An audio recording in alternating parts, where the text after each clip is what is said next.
এটা আমার শীতকালের সবচেয়ে পছন্দের খাবার।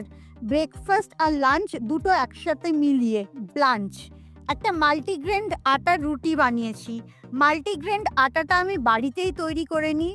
জোয়ার, বজরা, গমের আটা, ওটস এরকম 4-5 রকমের আটা মিশিয়ে এই রুটিটা তৈরি করেছি। তার ওপরে একটুখানি দই দিয়ে একটা প্রলেপ দিয়ে দিয়েছি, অনেকগুলো লেটুস পাতা দিয়েছি।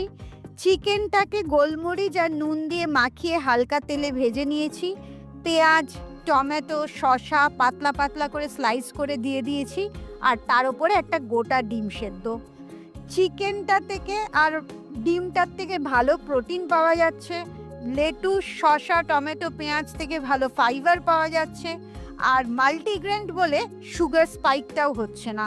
সবটা মিলিয়ে প্রচণ্ড হেলদি এবং বেশ অনেকক্ষণ পেট ভরা থাকে একটা খাবার, আর বানানো ভীষণ সহজ। ডিমটা সেদ্ধ করে রাখলে আর এই চিকেনটা যদি আগে থেকে ম্যারিনেট করে একটুখানি বানিয়ে নেওয়া যায়, তাহলে কোনো সময় লাগে না এটা তৈরি হতে। চিকেনটা ভীষণ জুসিও থাকে আর কোনো তেল মশলা লাগে না।